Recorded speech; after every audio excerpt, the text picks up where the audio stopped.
Welcome to the Veritas Forum, engaging university students and faculty in discussions about life's hardest questions and the relevance of Jesus Christ to all of life.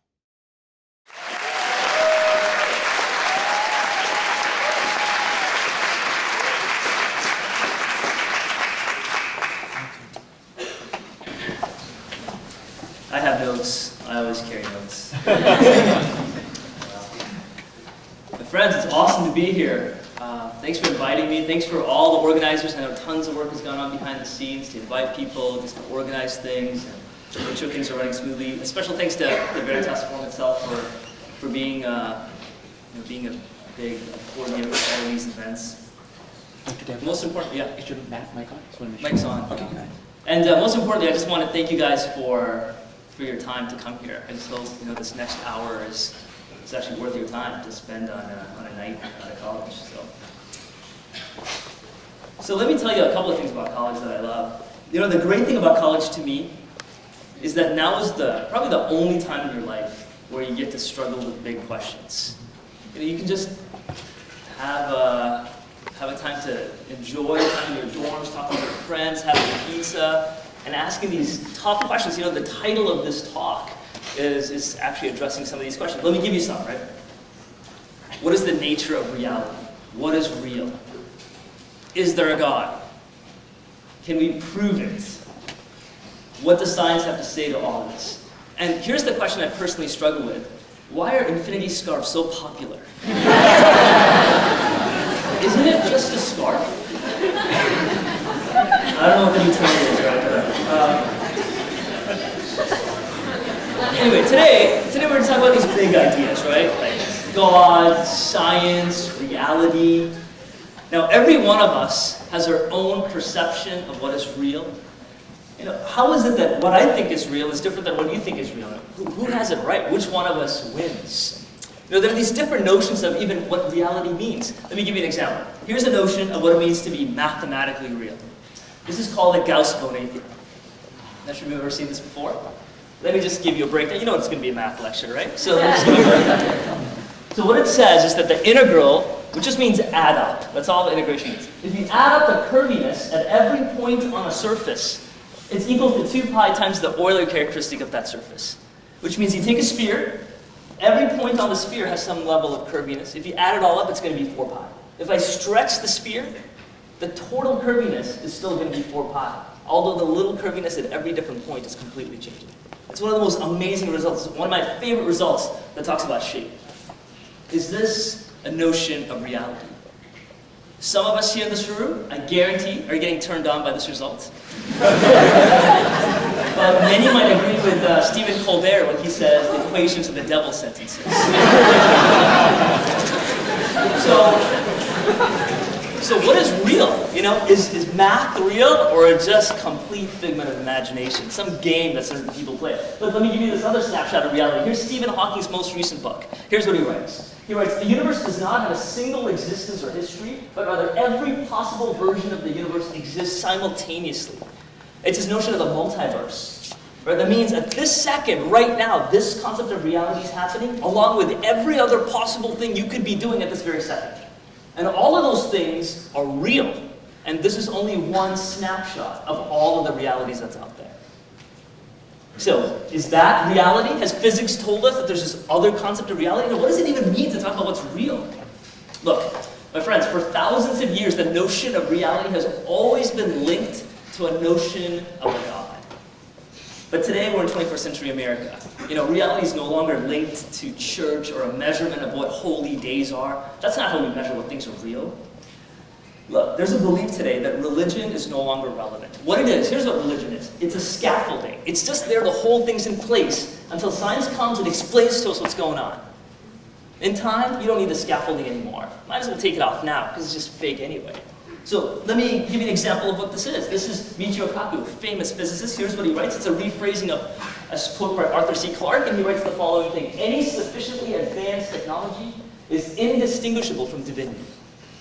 Which means you have a notion of a God that can do something. Just wait, and science will replace that God. Just wait.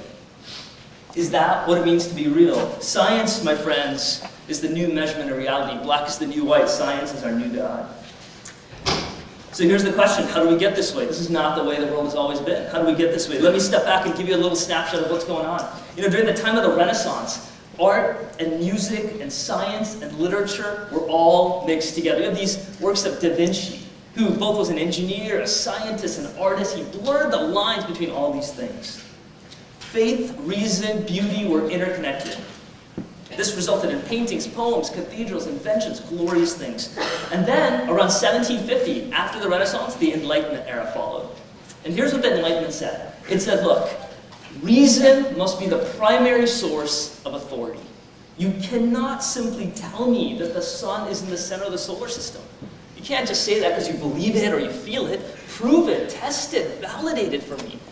You have to check things out, test it, measure it, evaluate it, not simply accept it by faith. The Enlightenment era pushed us in this direction. And my friends, I'm a huge fan. I love the Enlightenment era. It gives me a job. I do this work as a mathematician. It's a huge force in propelling our scientific progress and understanding. It's given us better cars, better medicine, better transportation, better ice cream, better everything. All of this. Because the Enlightenment era pushed us to test, to evaluate, to understand. It's fantastic. Now here's the problem. I think it's been taken to an extreme. I think it's been pushed beyond where it can go. Look, today we try to explain everything through science. Bertrand Russell, one of the most famous philosophers and mathematicians, here's what he has to say. He says, whatever knowledge is attainable must be attained by scientific methods. What science cannot discover, mankind cannot know. It is the only tool of measuring what is real, is what Russell said. Look, we're putting all our chips in the science bucket. Now, there's one big consequence of doing this. That consequence is dualism. Let me just give you a snapshot of what I mean by dualism, right? This is the Renaissance era. Here we have art and math together. We have faith and reason together. We have religion, politics, and then the unmeasurable and the unmeasurable together.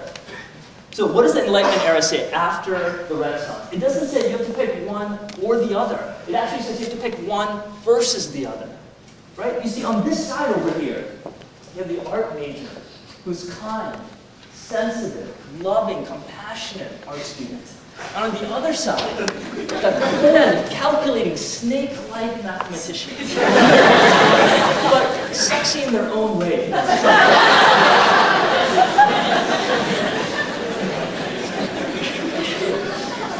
This concept of even religion versus politics. Look, let me just break that down first for just a second. What do I mean by that? Look, religion is our answer to the big questions. Whether you're an atheist, agnostic, Buddhist, Christian, it doesn't matter. We all have some answers to the big questions out there. That's your religious belief. That's your faith statement, what you think this world is about. On the other side is politics. That's the day-to-day stuff. What should the tax laws be? What should the divorce laws be? What should be the speeding ticket? Of course, the way you think about the world and big ideas is going to affect the way you handle day-to-day stuff. Let's not pretend it doesn't. Right? That's the reality. They're mixed in together. And the Enlightenment era tries to separate it up, cut it up.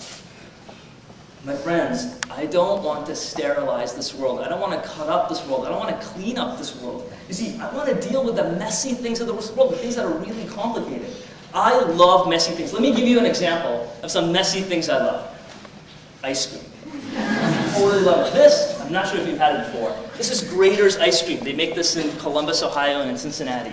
This is called black raspberry chip. The chocolate chunks are huge. And unlike any ice cream I've had in my life, when you bite it, it melts in your mouth. There is no pain. It has so much fat, it goes down so easy. Here's something else that's messy that I love. Sex. And all the stuff that goes with it. Dating, relationships, marriage, all the junk of the reality of putting up with somebody else. It's messy. And here's the consequence of sex. Here's my family.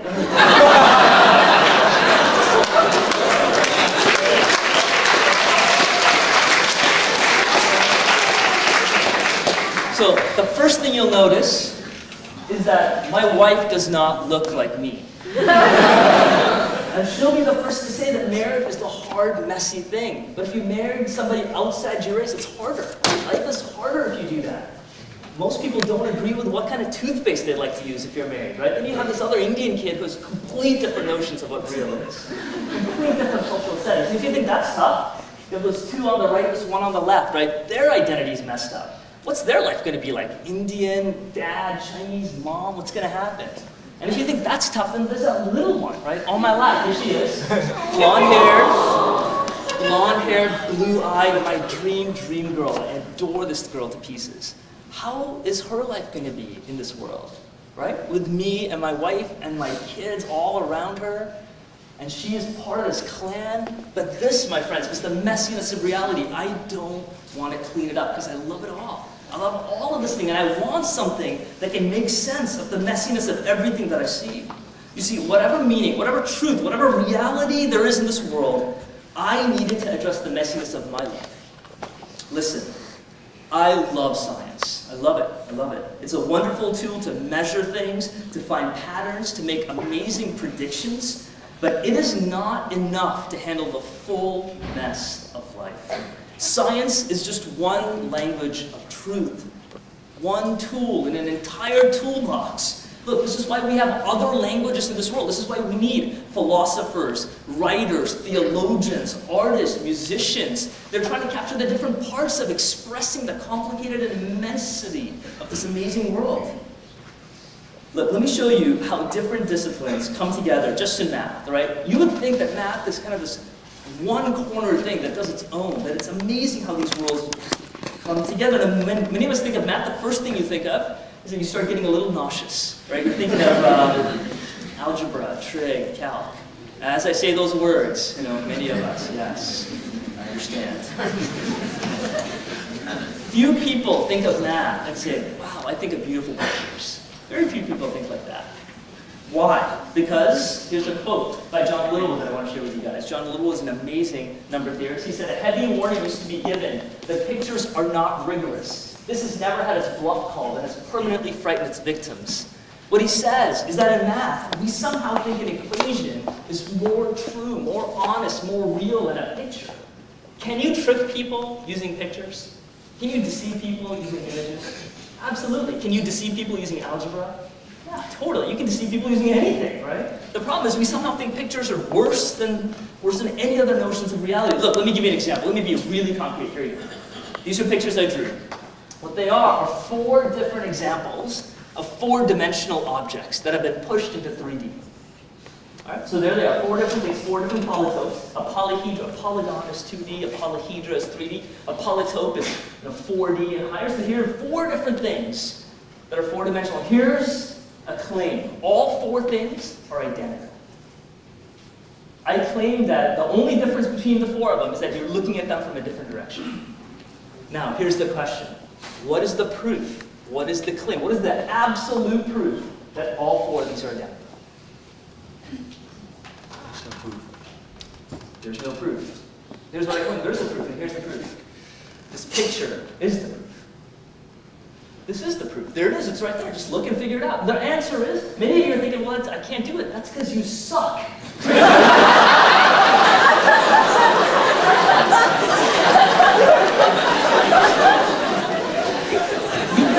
Trained to think this way. You've been trained to think analytically. You've been trained to think algebraically, but not visually. But you can solve math using visual ways. This is what the Enlightenment era has done. It's ripped up math into pieces to say, dude, the art world is over there. Don't even bring that near the math world.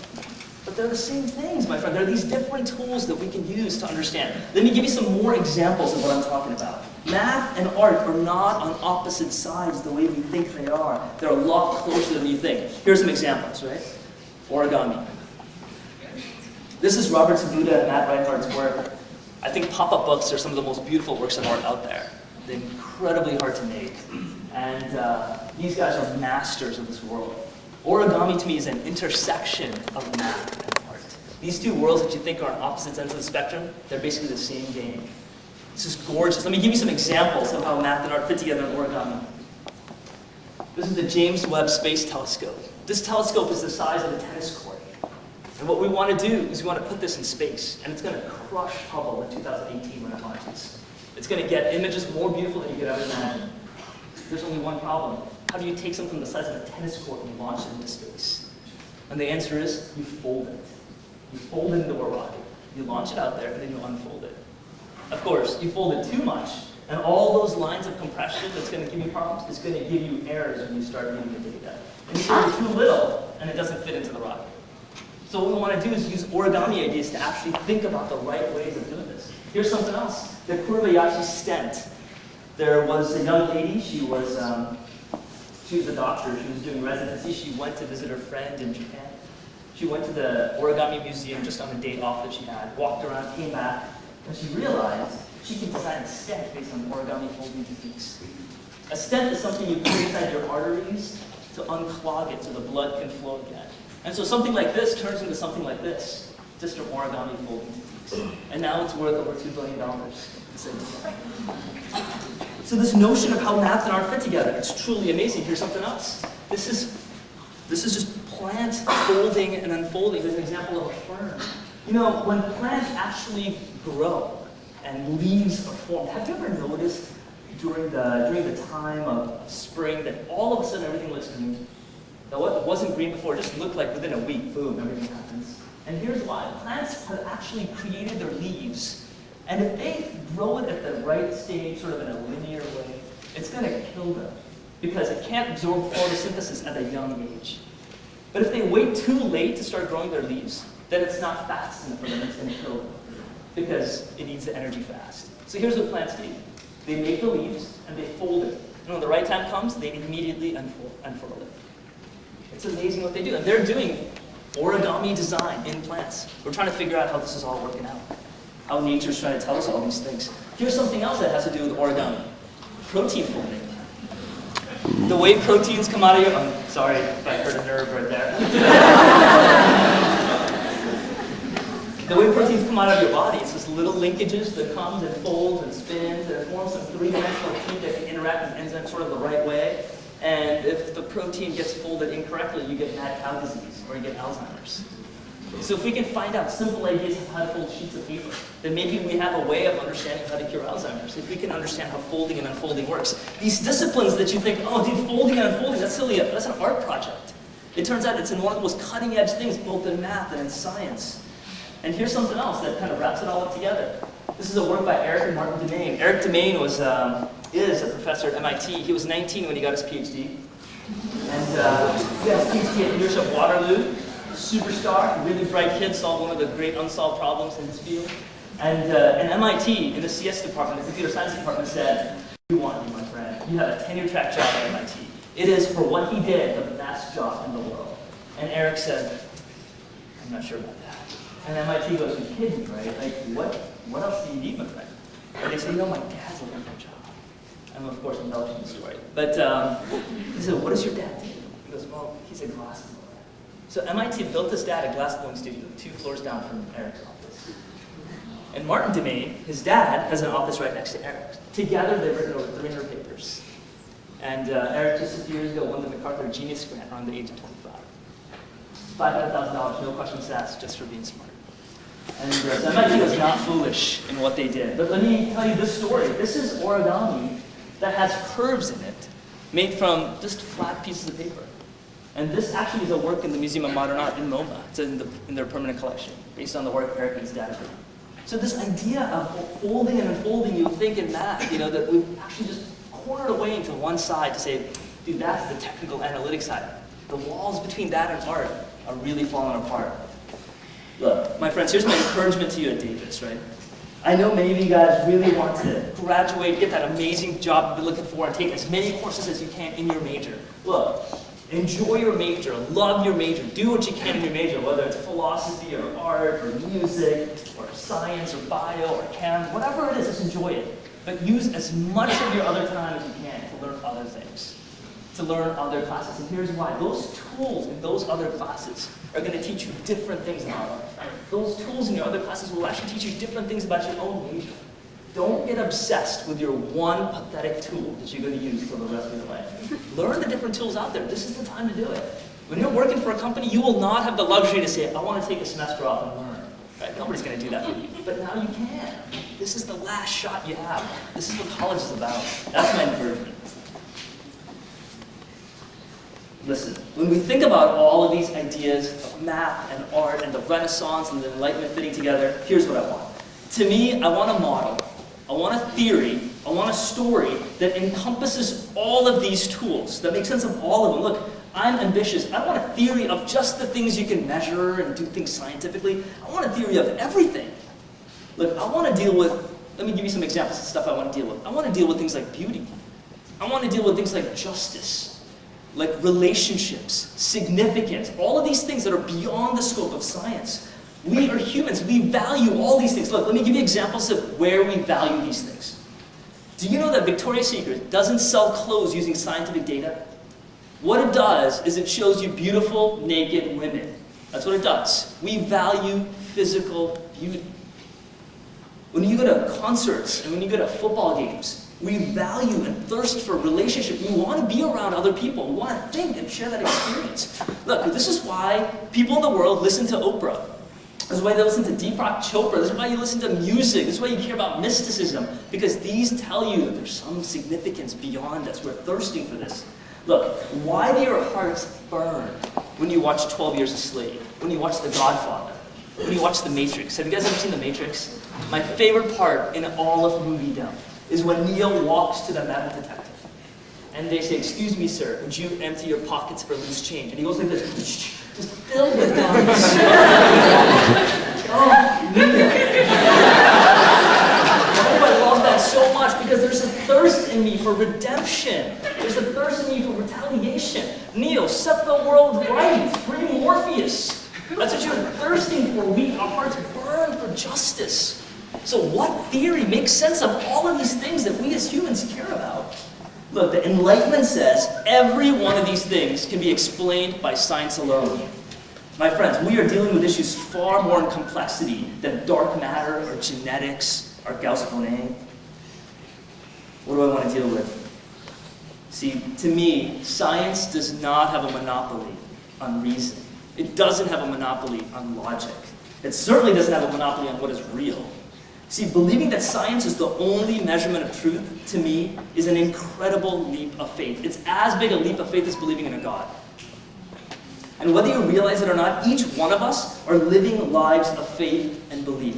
Here's what David Foster Wallace, this amazing writer, novelist, writes. He writes, "There is no such thing as not worshiping. Everybody worships. The only choice we get is what to worship." Here's what Bob Dylan writes in one of his songs. You gotta have to serve somebody. Maybe the devil, maybe the Lord, but you gotta have to serve somebody. Here's what they're trying to say. We must put our chips in some bucket. And choosing not to commit to a viewpoint is itself a choice. There is no neutral ground. And so to me, which of these choices that are in front of me is the most appealing, is the most exciting, answers my questions, addresses my struggles? To me, there is nothing as satisfying as the Christian worldview. Now, let me be clear. I don't believe in the Christian faith because it gives my life meaning or it's emotionally satisfying. Look, I'm a math professor. There are no emotions to satisfy. The reason I believe in physics, the existence of forces and particles that I cannot see, I believe in them, though I cannot see them, is because it is the best explanation of the physical world. Not because physics makes me happy. And the reason I'm a Christian, believe in a God of history who I cannot see, is because this theory best explains my deep questions, this mess of this world, and the hunger that I have for justice and beauty. So let me close by sharing with why I find this faith so compelling. First of all, the Christian faith is not theoretical, it's not philosophical, it's not metaphysical, but here's what it is. It's grounded in history. It makes incredible historical claims, and it culminates in what just happened this past weekend, Easter Sunday, the resurrection of Jesus. And this resurrection, this thing that happened, is the linchpin of the entire faith. Look, you cannot use the tools of science to talk about the resurrection because it's a historical event. You can't use the tools of science to talk about whether Abraham Lincoln was shot. You can't use the tools of science to talk about whether George Washington was our first president. But you can use the tools of history. They're a different set of tools. And I think you can use a set of tools of history to talk about the resurrection, and it holds water. I'm convinced that the claims of the Christian faith hold. Unlike any system of beliefs, this faith also boldly claims that this beautiful mess of this world is built into the heart of God himself. Look, this is why God in the Christian faith is called Emmanuel, which means God with us in our mess, in our pain. This mess, this junk, is central to the Christian faith. Here are two reasons why. First of all, the death of Jesus. It shows that God does not accept this broken world as it is. Pain and justice are given a solution here.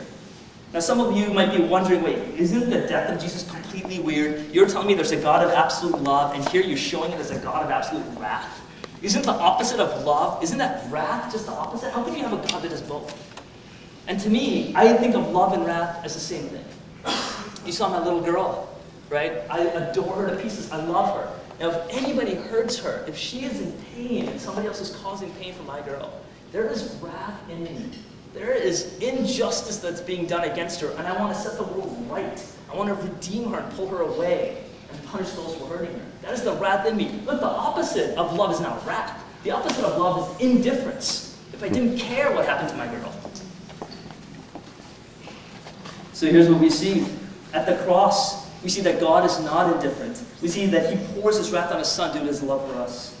And amazingly, in this death, God shares responsibility for us in our own mess. And the resurrection of Jesus, here's what I find amazing. It's not some spiritual ghost of a resurrection, some body that's walking and doing some amazing spiritual things. It is a flesh and blood resurrection. Here's what Jesus did after he resurrected. He said, "Can I have some food?" I love it. He said, "Can I have some food?" He wants to eat. Dude, I can totally relate. To me, this shows to God that the physical world matters. Flesh matters. Sex matters. Earth matters. Food matters. See, this beautiful world that I love will not be thrown away, but it'll be redeemed. So here's a question for you. What does the afterlife look like? What does it look like after all of this is gone? In the new heaven, in the new earth, what does that look like? Here's what it looks like to me. It looks like this world. It looks like artists hanging out.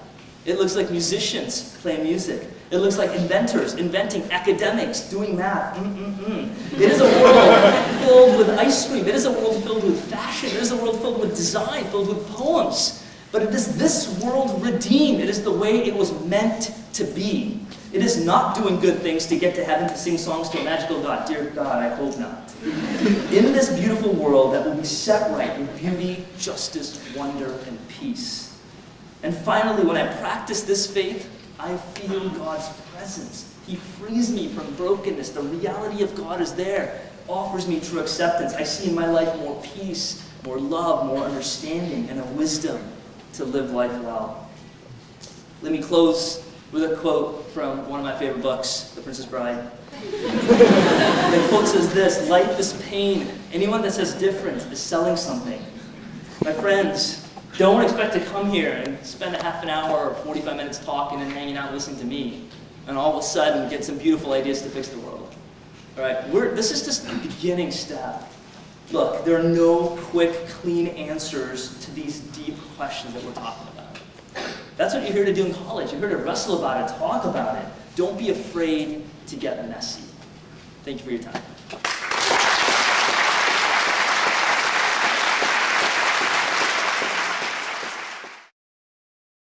You talked about during the Enlightenment period that people moved away from unifying math and art. Do you think that there will be a trend back towards ever, or do you feel like these will further separate as we continue? Or Oh, I see. Yeah, I think that's a great question. I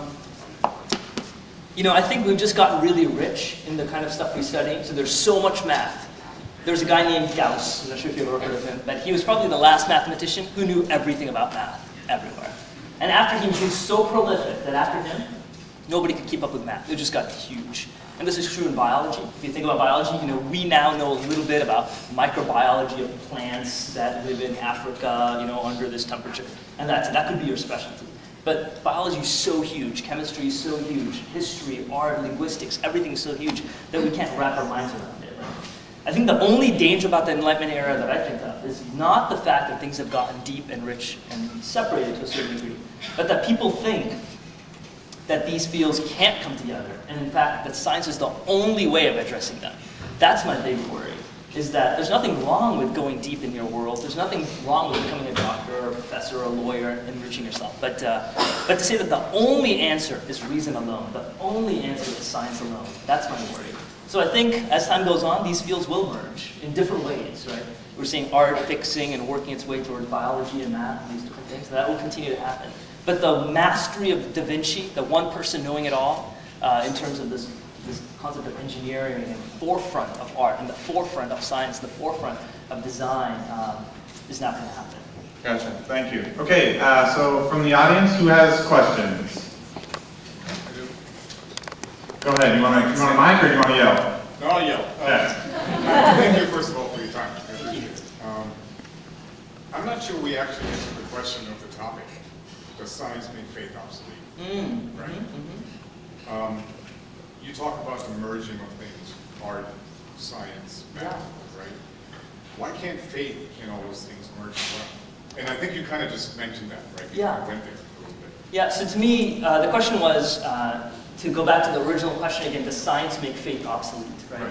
And I guess my answer in my little spiel was that I think science is one piece of the puzzle.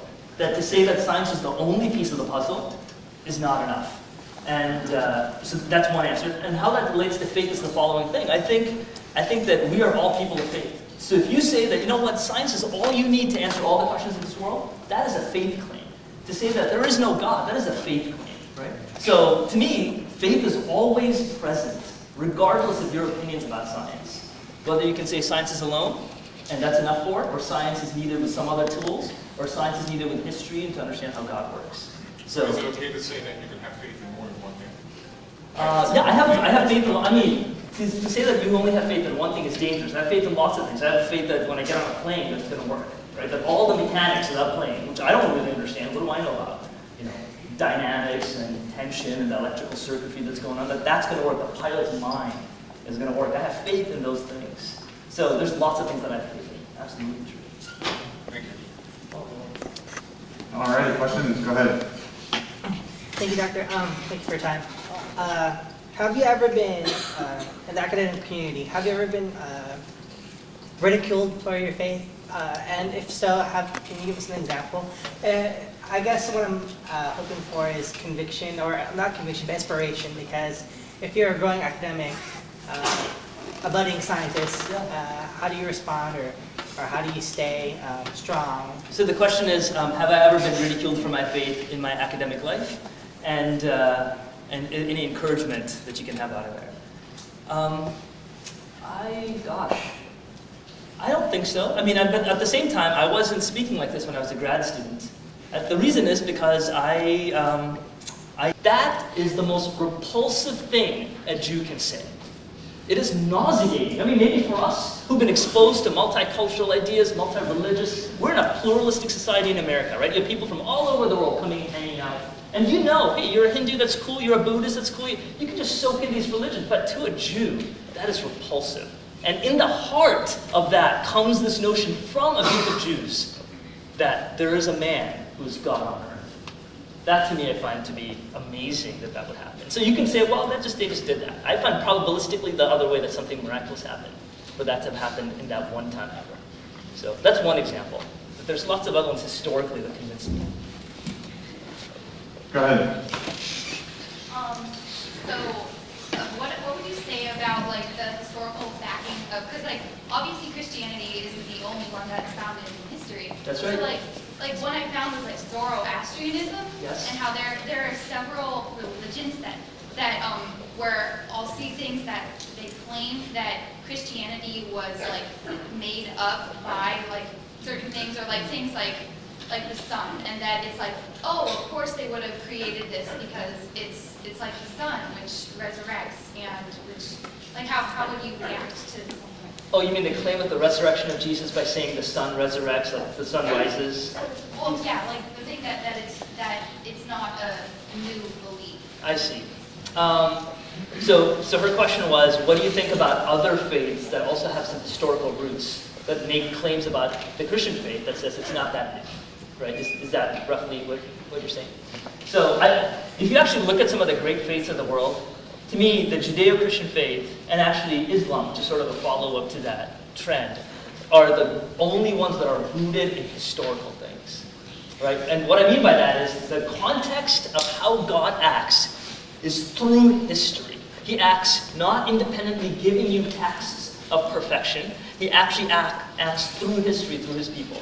And so the reason Islam is not attractive to me compared to the Christian faith is that is the book, if you look at the Quran, it is an amazingly beautiful book.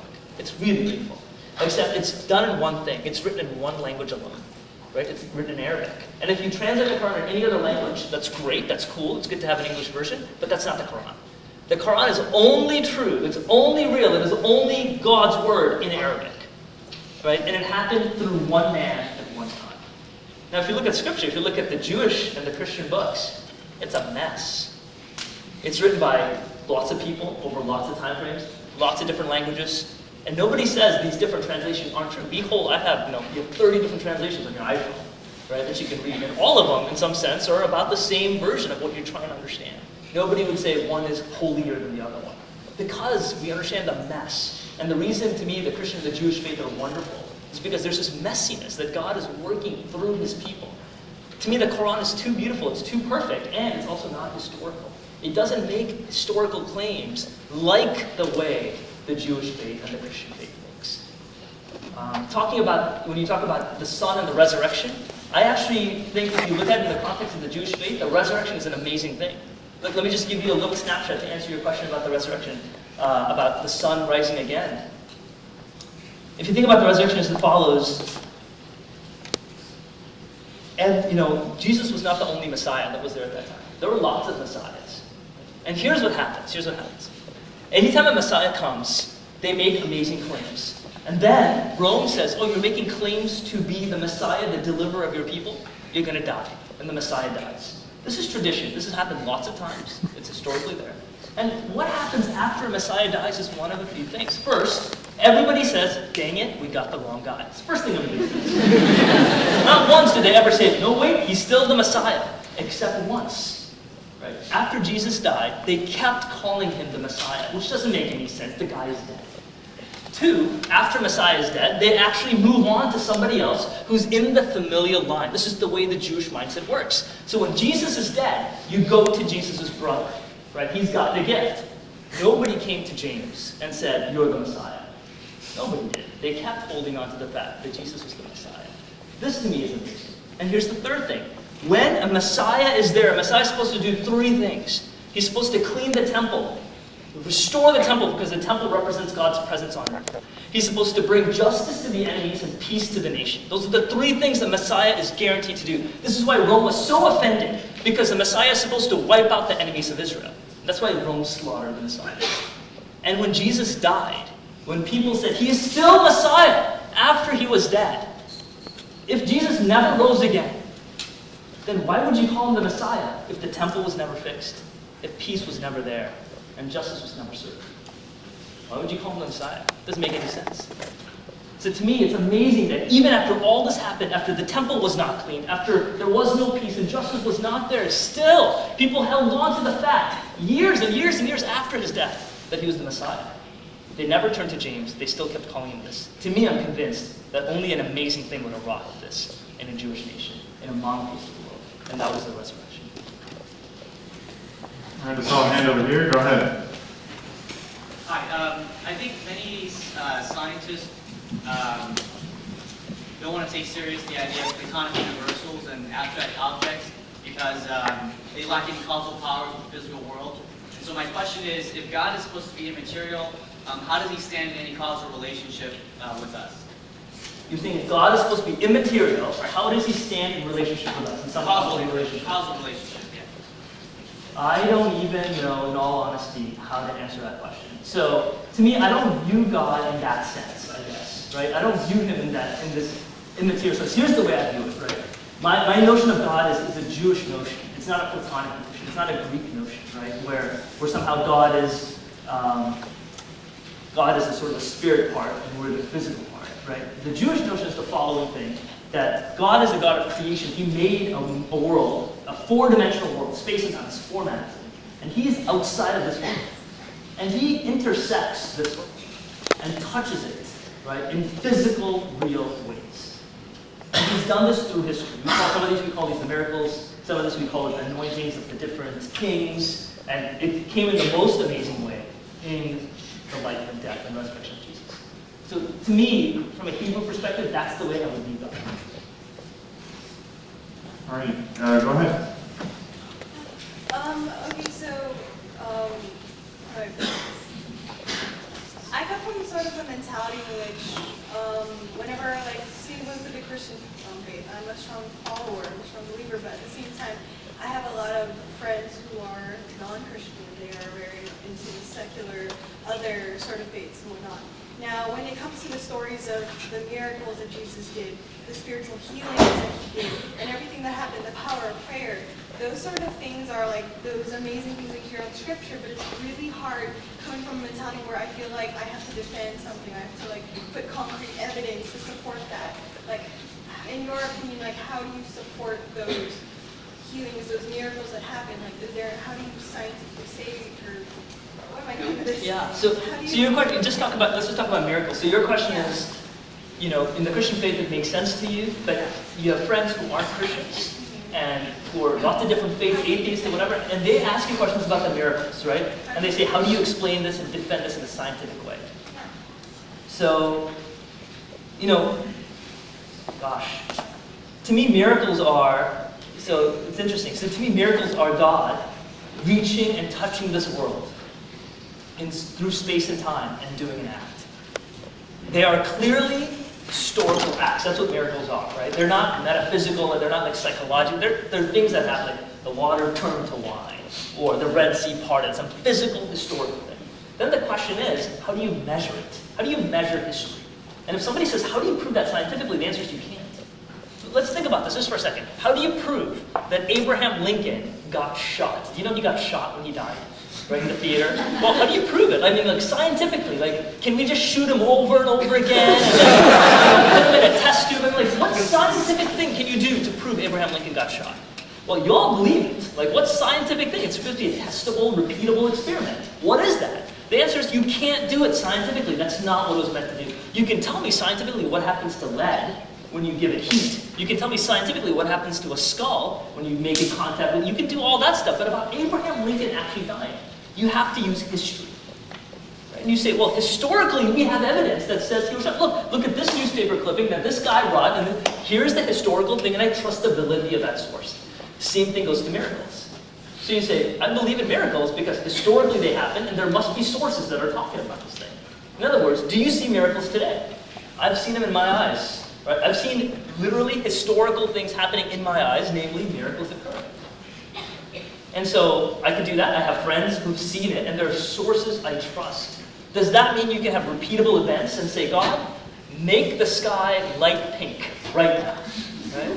You can ask that question, but he is God and you are not. Right? So you can ask that question all you want. But it's not a repeatable experience you're going to have because he's now one you can control.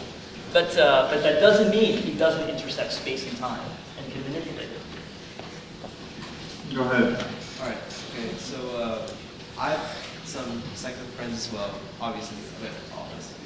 And I guess one of the things is they're really sincere about wanting, they really want there to be a God. If they die, there is life. Sure. But they can't. They don't feel like there's enough concrete proof. So then why doesn't God just kind of, I guess, put up a sign that says, hey, I'm here. Don't stop arguing about that. Focus on something else.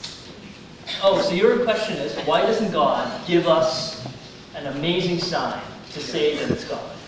Like definitively, no one can argue it. Like that nobody can argue it. I think that that's pretty much impossible. And what I mean by that is the following thing. What sign would you want him to do that is without a shadow of a doubt unarguable? That it's from, what would that be? If the sky turned black and the letters came, I am God, is that all of a sudden people are like, now I get it. I think, even in Scripture it says that if the prophets haven't convinced you, right, even a dead man rising will convince you. And I think there's enough historical evidence to me to convince me that these things happen. That God is real, not just in a past tense, but in a current tense. But I can't even imagine what miracle that would want. And here's a great example, I think, to show somebody that God is real. Is you be God on earth. Forget the miracles, because that's not going to win anybody, because it won't buy me. I might just say, oh, that was just, some special neon gas floating in the world, and some kid did a trick on it, whatever it is. But if you represent God on earth, if somebody looks at you and say, hey man, you are Christ in flesh and blood today, that's what the church represents. The church is Christ on earth today. And a lot of the reasons people struggle with the Christian faith is the fact that you don't see the Christ being church, being the church is supposed to be. So you be God on earth, and you convince them. Not by any magical words, but by you laying your life down the way you Go ahead. So you mentioned the Abraham Lincoln example, how you can't prove that he got shot. Scientifically. So you're not committing to that viewpoint that actually happened, or you can't prove it? Yeah, so all I'm claiming about the Abraham Lincoln, just to clarify that thing, is that there's nothing in this world that is 100% guaranteed to end. Right? That's all I mean by that. And if you talk about a historical event, the scientificness goes out of there, and now you have to use historical, weaker tools. And so I believe Abraham Lincoln did get shot, right? But there's no slam dunk, 100% without worry argument that happened. We are putting our faith in some things, in historical tools. That's all I'm trying to say. Okay. So for the resurrection, that is something that you spoke about That's right. more That's right. adamantly. So That's right. wouldn't you conceive the notion that Abraham Lincoln case would be on the same level and adhere to the same sort of... Perfect, my friend. In the resurrection case, in the Abraham Lincoln case, absolutely true. There's no slam dunk argument that the resurrection happened. Guaranteed. Right? Not at all. But I believe that there's enough evidence for me to get convinced that that makes the most sense. I believe that there's enough right now to convince me that Abraham Lincoln actually did get shot, that makes the most sense. So there's nothing 100% about the resurrection. There's no scientific argument about the resurrection, but I think there's historical argument to convince me, to make me believe that that's probably what really happened. Same thing with Abraham Lincoln. It's in the same world. Exactly right. Go ahead, Albert, on this side.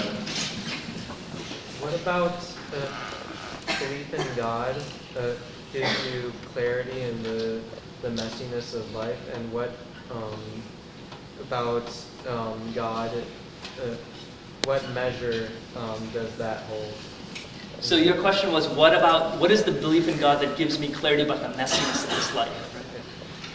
When we as scientists, when we as people want to talk and measure the world using the scientific framework, I think what we do is we just push the messiness thing away. For example, if you want to talk about notions of justice, why is it that all our hearts want justice? When you see some unjust act going on in the world today, slavery, abuse, even across the world or in our own town, right? Your heart's burn and you want to say, I want to set the world right. Whether it's setting the environment right, the way we're abusing this world today, right? The way we're abusing people today.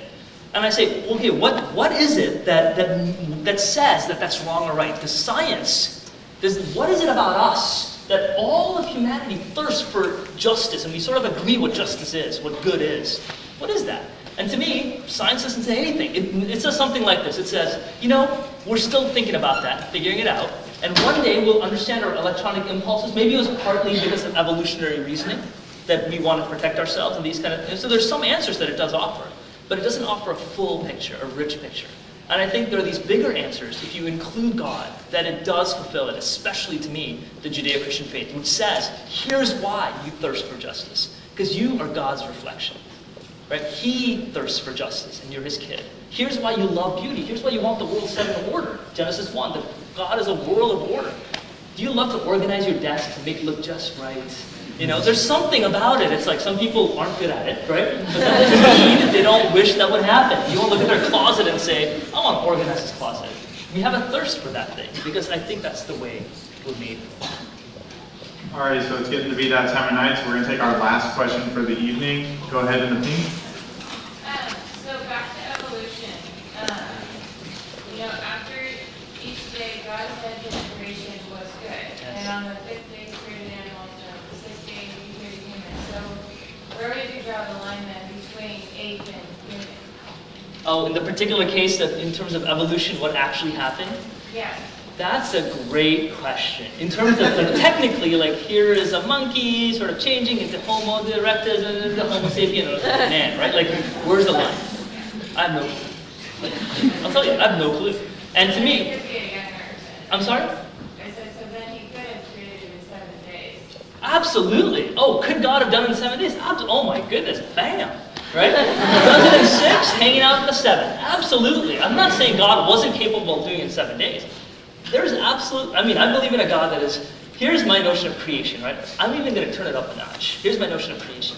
I believe that it's not that God created the world. It's that right now, at this very second, without his actual thought on this universe, it wouldn't exist.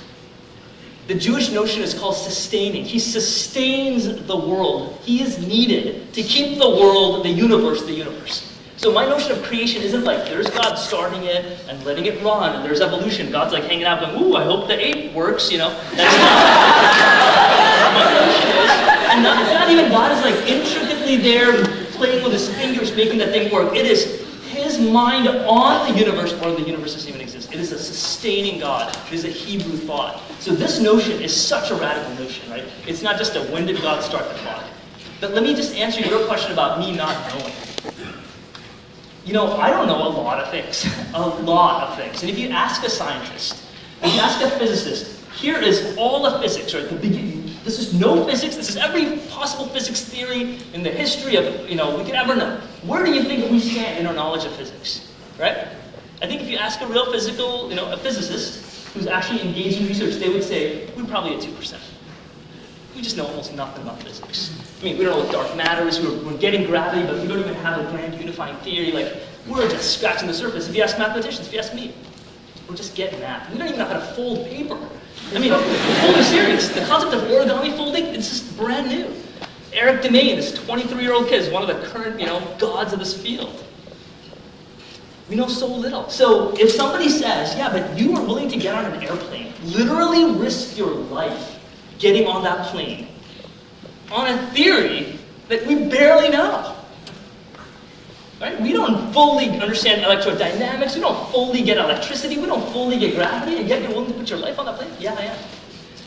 That's how I view my faith in God, is that I don't need to know all of it. I don't need to know every second as to God. When did I become, I don't need to know the Trinity. I don't need to know fully. I know that he's God, 3 persons, 1 God. What is that? What do I know? I don't need to know it all to have faith in it. I'm willing to put my faith in something. Well, got to do it. And that makes the most sense to me. Did you have any closing remarks you wanted to leave with the audience? Thanks. Yeah, I just, there's a story I love to tell, so let me just close today with a story. I'll be sticking around afterwards if you guys want to come and talk. It's one of my favorite stories. It's the story of Karl Barth. I'm not sure if you guys know this guy. Karl Barth is one of the most famous theologians of the last century. He's probably the, capital T theologian there was in the Christian faith. And this one time, Karl Barth was coming out of a church service, and a famous astronomer comes to Karl Barth and says, Professor Barth? He says, yes. He said, isn't it true, my friend, that all of the Christian faith, in fact, all of religion itself can be summarized in a phrase? And Karl Barth has spent his entire life wrestling with the depths of the Christian faith, much less faith in general, much less these concepts of religion and theology. He says, wait, you're telling me that there's one phrase that summarizes all of this thing, much less all of the other religions and the deep faiths of the world? What is this phrase, my friend? He goes, well, do good unto others as you would have them do unto you. Isn't that, the golden rule? Isn't that basically the point of religion? And Karl Barth thought about this, and then he's a quick-witted man, so he turned to the astronomer and he said, my friend, isn't it true that all of astronomy can also be summarized in a phrase? And the astronomer just starts laughing. He goes, you're kidding me, right? You're talking about black holes, dark matter, space and time, the curvature, gravity, all of these things, quasars, which we're barely starting to understand. What is this one phrase that can summarize all of astronomy? He says, twinkle, twinkle, little star. How are you? And you see, here's the point. The point of the story is the following thing. Look, if you're a Christian and you're struggling with your faith, if you're an atheist, an agnostic, a Muslim, my encouragement is get together and don't trivialize these deep things. And if you have a friend who is an atheist and they're thinking about atheism in a serious way, don't trivialize their faith. Walk with them, struggle with them. Look, these are big ideas. 15 minutes of yapping isn't going to do a thing. These are deep things. You can trivialize their thing and have a little, Twitter feed and say, that's all they're talking about. It's easy to cut down other things, but engage with them. Have pizza with them. Take them out to eat. Invite them to your home. There's intense richness in talking about this. Now's the time to do it, my friends.